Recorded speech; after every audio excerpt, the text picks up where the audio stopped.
الحمد لله وكفى والصلاة والسلام على من لا نبي بعد أما بعد فأعوذ بالله من الشيطان الرجيم بسم الله الرحمن الرحيم فلما جهزهم بجهازهم جعل السقاية في رحل أخيه ثم أذن مؤذن أيتها العير إنكم لسارقون قالوا وأقبلوا عليهم ماذا تفقدون قالوا نفقد صواع الملك ولمن جاء به حمل بعير وأنا به زعيم قالوا تالله لقد علمتم ما جئنا لنفسد في الأرض وما كنا سارقين قالوا فما جزاؤه إن كنتم كاذبين قالوا جزاؤه من وجد في رحله فهو جزاؤه كذلك نجزي الظالمين صدق اللہ العظیم۔ میرے محترم و مکرم سامعین و ناظرین اکرام، آج کے اس درس قرآن میں میں نے آپ کے سامنے سورہ یوسف کی آیت نمبر 70 سے 75 تک آیات تلاوت کرنے کی سعادت حاصل کی ہے۔ گزشتہ درس میں آپ کے سامنے اس بات کو ذکر کیا تھا کہ یوسف علیہ السلام کے 11 بھائی جب مصر پہنچے دوبارہ غلہ لانے کے لیے، یوسف علیہ السلام نے ان کو ٹھہرانے کا یہ انتظام کیا کہ ایک کمرے میں 2 بھائیوں کو ٹھہرایا۔ ایک کمرے میں 2 بھائیوں کو ٹھہرایا تو 5 کمروں میں 10 بھائی آ گئے۔ ایک بھائی چھوٹا جو بنیامین تھا وہ رہ گیا، اکیلا رہ گیا۔ تو یوسف علیہ السلام نے کہا کہ یہ میرے ساتھ رہ جائے گا۔ یہ تدبیر اس لیے اختیار کی کہ تاکہ اپنے چھوٹے سکے بھائی سے تنہائی میں ملاقات کرنے کا موقع مل جائے۔ ملاقات ہوئی چھوٹے بھائی سے تو بھائی کو بتایا کہ انی انا اخوک فلا تبتئس، میں تمہارا بھائی ہوں، دوسرے بھائیوں نے جیسا سلوک کیا ہے تم اس سے پریشان نہ ہونا، رنجیدہ نہ ہونا۔ تو پھر وہ چھوٹا بھائی تھا تو اس نے کہا جی میں تو ان کے ساتھ واپس نہیں جاؤں گا، میں تو ان کے ساتھ واپس نہیں جاؤں گا، انہوں نے مجھے بڑا پریشان کیا ہے، پہلے بڑی تکلیفیں پہنچائی ہیں، تنگ کیا ہے، آج تو اس لیے ساتھ لے کر آئے ہیں کہ انہیں پتہ تھا کہ میں اس کو ساتھ لے کر جائیں گے تو ہمیں ایک اونٹ سامان کا زیادہ مل جائے گا، تو میں ان کے ساتھ واپس نہیں جاتا۔ پھر یوسف علیہ السلام نے اپنے چھوٹے بھائی کو اپنے پاس روکنے کی اللہ تعالیٰ کے حکم سے ایک تدبیر کی۔ آج جو آیات تلاوت کی ہیں اس میں اس تدبیر کا بھی ذکر ہے اور اس کے ساتھ پھر کیا ہوا اس بات کا بھی ذکر ہے۔ تدبیر یہ کی کہ جب سامان پیک کرنے لگے، اونٹوں کا بوجھ جو ہے وہ لادنے لگے اونٹوں پر سامان، تو سب بھائیوں کے لیے نا الگ الگ ایک ایک اونٹ تیار کیا، ان کا نام بھی لکھا تھا، یہ فلاں کا، یہ فلاں کا، یہ فلاں کا۔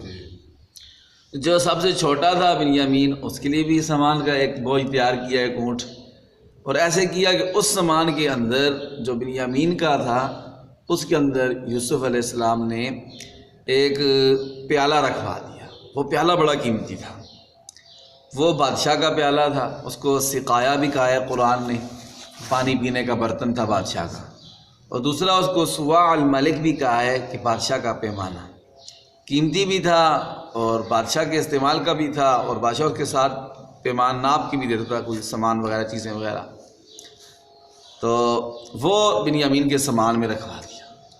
جب بنیامین کے سامان میں رکھوا دیا تو یہ قافلہ یوسف علیہ السلام کے بھائیوں کا سامان لے کر نکل پڑا۔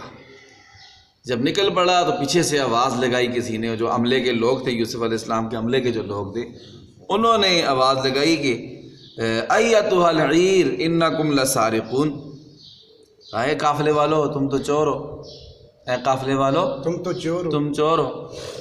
انہوں نے جب سننا جی ہمیں کوئی آواز دے رہے، یہ فوراً بھی انہوں نے نہیں کہا تاکہ شک نہ ہو جائے نا، جب تھوڑا دور نکل گیا قافلہ سامان لے کر تو پیچھے سے آواز دی۔ تو یوسف علیہ السلام کے بھائی وہی ماشاءاللہ 11 بھائی تھے، تو وہ دوبارہ واپس پلٹے. انہوں نے کہا جی خیر تو ہے، تم ہمیں چور کہتے ہو، تو ذرا یہ تو بتاؤ، پہلے یہ تو بتاؤ کہ قالوا اقبلوا علیہم ماذا تفقدون، تمہاری چیز کیا گم ہوئی ہے، پہلے یہ بتاؤ کہ ہماری فلاں چیز کیوں گم، کیا چیز ہوئی ہے، تم ایسی چوری کا الزام لگا دیا ہمارے اوپر. تو انہوں نے کہا کہ نفقد صواع الملک، ہم جو بادشاہ کا پیمانہ ہے اس کو گم پاتے ہیں، وہ ہمیں نہیں مل رہا، ہم نے بہت ڈھونڈا ہے لیکن ہمیں ملا نہیں ہے، اور تو یہاں سے کوئی نکلا بھی نہیں ہے، آپ لوگ ہی ابھی نکلے ہو سامان لاد کر، تو ہمیں تو آپ پر شک ہے کہ آپ لوگوں نے چھپائے ہیں. تو پہلی بات یہاں پر ایک سوال ہوتا ہے، اس کا جواب دوں گا پھر یہاں سے آگے چلیں گے. سوال یہ ہوتا ہے کہ حضرت یوسف علیہ السلام کے بھائیوں پر چوری کا الزام کیوں لگا دیا، حالانکہ پتہ بھی ہے کہ وہ چور نہیں ہے، تو یہ کیسے کہہ دیا کہ جی تم چور ہو. اس کے 3 جواب ہیں. کتنے جواب؟ 3 جواب. پہلا جواب یہ ہے کہ پیمانہ جو رکھوایا تھا وہ حضرت یوسف علیہ السلام نے خفیہ طور پر رکھوایا تھا، کسی اور کو پتہ نہیں تھا، اور جو الزام لگایا تھا نا وہ عملے کے لوگوں نے لگایا تھا، ان کو پتہ نہیں تھا کہ یوسف علیہ السلام نے رکھوایا ہے خود. تو اس لیے انہوں نے اپنے طور پر جب دیکھا کہ وہ پیمانہ مل نہیں رہا ہے تو عملے کے لوگوں نے کہہ دیا کہ جی انکم لسارقون، تم چور ہو. یوسف علیہ السلام کو یہ نہیں پتہ تھا، یوسف مطلب وہ جو عملے کے لوگ تھے انہیں یہ نہیں پتہ تھا کہ یوسف علیہ السلام نے رکھوایا خفیہ طور پر. ایک جواب اس کا. دوسرا جواب اس کا یہ ہے کہ یہ جو انکم ایتھا العیر انکم لسارقون، کہ اے قافلے والو تم چور ہو. تو دوسرا جواب اس کا یہ ہے کہ یہ جو ہوا ہے پیمانہ رکھوایا گیا، یہ اللہ تعالیٰ کے حکم سے رکھوایا ہے. کس کے حکم سے؟ اللہ تعالیٰ کے حکم سے. اللہ تعالیٰ کے حکم سے. اللہ تعالیٰ دوسری جگہ فرماتے بھی ہیں کذالک کدنا لیوسف، ہم نے خود یہ تدبیر یوسف کو سکھائی. ٹھیک ہے. تو جو اللہ تعالیٰ کے کام ہوتے ہیں اس پر اعتراض نہیں کیا جاتا، جو اللہ کے کام ہے اس پر اعتراض نہیں کیا جاتا، اس لیے کہ اللہ کی اس میں حکمت ہوتی ہے. اللہ تعالیٰ نے خود یہ یوسف علیہ السلام کو تدبیر سکھائی ہے تاکہ ان کا چھوٹا بھائی وہ یوسف علیہ السلام کے پاس رہ جائے. جیسے کہ دیکھیں حضرت خضر علیہ السلام کا اور حضرت موسیٰ علیہ السلام کا واقعہ ہے قرآن پاک، آپ نے سنا ہوا بھی ہے. تو حضرت خضر علیہ السلام گئے، ایک جگہ گئے تو کشتی تھوڑی ٹوٹی ہوئی تھی، اچھی خوبصورت کشتی تھی، حضرت خضر علیہ السلام نے اس کو توڑ دیا. ٹھیک ہے. پھر آگے گئے تو دیکھا کہ جی ایک لڑکا ہے، تو حضرت خضر علیہ السلام نے اس کی گردن مروڑ کے نا اس کو مار دیا.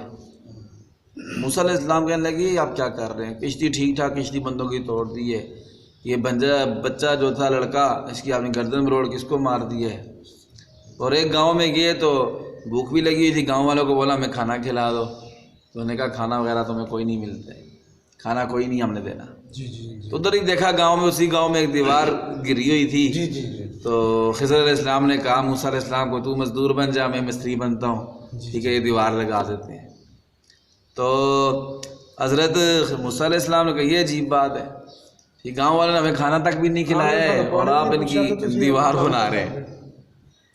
تو غرض کہنے کا مقصد یہ ہے کہ یہ اللہ تعالیٰ کے کام ہوتے ہیں، اور ان تینوں کاموں کا پھر جواب بھی دیا خضر علیہ السلام نے اللہ تعالیٰ کے حکم سے. تو اللہ کے کاموں پر اعتراض نہیں ہوتے ہیں، تو یہ اللہ تعالیٰ نے خود تدبیر سکھائی یوسف علیہ السلام.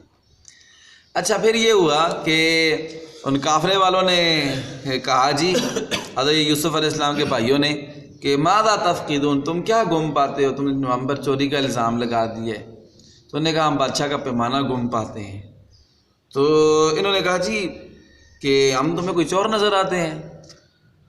یوسف علیہ السلام کے بھائیوں نے کہا ہم تمہیں کوئی چور نظر آتے ہیں کہ ہم نے تم ہمیں کہتے قالوا تاللہ لقد علمتم، اللہ کی قسم تمہیں پتہ ہے کہ ہم فساد پھیلانے کے لیے نہیں آئے ہیں، کتنے سکون سے آئے ہیں، سکون سے اپنا سامان لیے واپس جا رہے ہیں. ہم کوئی لڑائی جھگڑے والے ہوتے تو کوئی لڑائی کرتے، کوئی جھگڑا کرتے، کچھ فساد کرتے. ٹھیک ہے، ہم فساد کرنے کے لیے نہیں آئے ہیں. دوسرا یہ ہے کہ وما كنا سارقین، ہم چور بھی نہیں ہیں، ہم چور بھی نہیں ہیں، تم ایسے ہی ہم پر الزام لگا رہے. انہوں نے کہا پہلی بات تو یہ ہے کہ جو بھی بادشاہ کا پیمانہ لے کر آئے گا نا اس کو ہم انعام بھی دیں گے، جو بتائے گا کس کے پاس ہے یہ ہمیں جس سے مل گیا تو ہم اس کو انعام دیں گے. انعام یہ دیں گے کہ ایک اونٹ پورا غلے کا اور دیں گے اس کو، جو ہمیں بتائے گا کہ پیالہ کس کے پاس ہے، جو لے کر آئے گا پیالے کو. اور دوسری بات یہ ہے کہ اگر تم کہتے ہو نا ہم چور نہیں ہیں، تو اگر کسی کے پاس سے برآمد ہو گیا تو پھر سزا کیا ہوگی اس کی؟ انہوں نے کہا کہ جی ہماری شریعت میں، ہمارے جو والد صاحب ہیں یعقوب علیہ السلام، ان کی شریعت میں یہ سزا ہے، جس سے چوری برآمد ہوتی ہے وہی بندہ جو ہے نا اس کو گرفتار کر لیا جاتا ہے، اور وہ جس کی چوری کرتا ہے اس کا غلام بن جاتا ہے، وہ اس کا مالک بن جاتا ہے جو جس کی وہ چوری کرتے ہیں. تو یہ بھی سزا اس لیے انہوں نے پوچھی کہ حضرت یعقوب علیہ السلام کی شریعت میں یہ سزا تھی، اور اس سے بنیامین کو روکنا بھی آسان تھا اور کوئی ان کے لیے جواز بھی پھر نہ رہتا. جی جی. تو پھر اس کے بعد انہوں نے چیکنگ شروع کی، عملے کے لوگوں نے سامان کی چیکنگ شروع کی. وہ چیکنگ کیسے شروع کی؟ انہوں نے پہلے کس کے سامان چیک کیا، بعد میں کس کا سامان چیک کیا، اور پھر پیمانہ کس کے سامان سے برآمد ہوا، وہ انشاءاللہ کل کے درس میں آئے گا. آج جو آیات آپ کے سامنے تلاوت کی ہیں ان کا یہ مختصر سا خلاصہ تھا جو آپ کے سامنے بیان کیا ہے.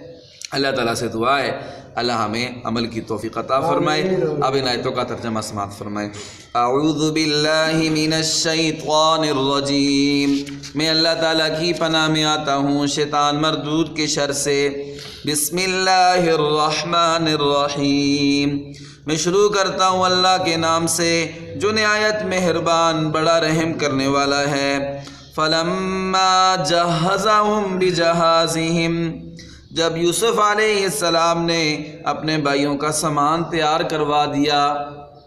جعل السقایۃ فی رحل اخیہ، تو یوسف علیہ السلام نے رکھوا دیا پانی پینے کا پیالہ جو بادشاہ کا خاص پیالہ تھا، بڑا قیمتی پیالہ تھا.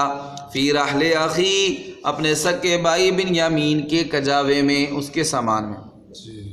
ثم اذن مؤذن، پھر ایک آواز بلند کرنے والے نے آواز لگائی، کہنے لگا. مؤذن کو بھی مؤذن اس لیے کہتے ہیں اذان دینے والے کو کہ وہ بھی اللہ کے نام کی آواز لگاتا ہے، اس لیے تو ویسے بھی آواز دینے والے کو عربی مؤذن کہتے ہیں. ثم اذن مؤذن، پھر ایک آواز دینے والے نے آواز دی.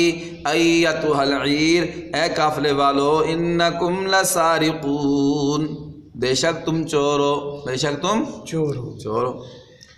قالوا واقبلوا علیہم، انہوں نے کہا واقبلوا علیہم، اور واپس پلٹے، واپس پیچھے موڑ کے انہوں نے کہا ماذا تفقدون، تم کیا چیز گم پاتے ہو. قالوا، انہوں نے کہا نفقد صواع الملک، ہم بادشاہ کا پیمانہ گم پاتے ہیں. ولمن جاء به، جو شخص بھی اس کو لے کر آئے گا اس کے لیے حمل بعیر، ایک اونٹ پورا غلے کا انعام ملے گا اسے.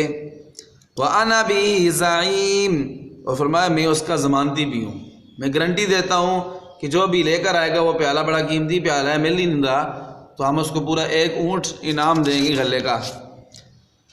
قالوا، یوسف علیہ السلام کے بھائی کہنے لگے تاللہ، اللہ کی قسم، لقد علمتم، تم جانتے ہو کہ ما جئنا لنفسد فی الارض، ہم زمین میں فساد پھیلانے کے لیے نہیں آئے. وما کننا سارقین، اور ہم چور بھی نہیں ہیں. قالوا، وہ کہنے لگے فما جزاؤہ ان کنتم کاذبین، تم بتاؤ کہ پھر اس کی سزا کیا ہوگی اگر تم جھوٹے ہوئے، اگر تم جھوٹے ہوئے تو پھر سزا کیا ہوگی. قالوا، وہ کہنے لگے جزاؤہ، یوسف علیہ السلام کے بھائی کہنے لگے سزا اس کی یہ ہوگی کہ من وجد فی رحلہ فہو جزاؤ، جس کے سامان میں سے وہ پیالہ برآمد ہوا تو وہی بندہ سزا کے طور پر آپ رکھ لیں، سزا کے طور پر آپ رکھ لیں. انہیں یقین تھا کہ ہم نے چوری نہیں کی ہوئی اور کی بھی نہیں تھی، ان کو پتہ ہی نہیں تھا کہ ہم پیالہ کس کے پاس ہے، وہ تو سچے تھے. کذالک نجزی الظالمین، یوسف علیہ السلام کے بھائی کہنے لگے کہ ہماری شریعت میں ظالموں کو ایسی سزا دیتے ہیں. ظالم سے مراد چور ہے، جو چوری کرے اس کی یہی سزا ہوتی ہے کہ چور کوئی جس کی چوری کرتا ہے وہ اس کا ہی ہو جاتا ہے، اس کو وہ اپنے پاس رکھ لیتے ہیں. اللہ تعالیٰ سے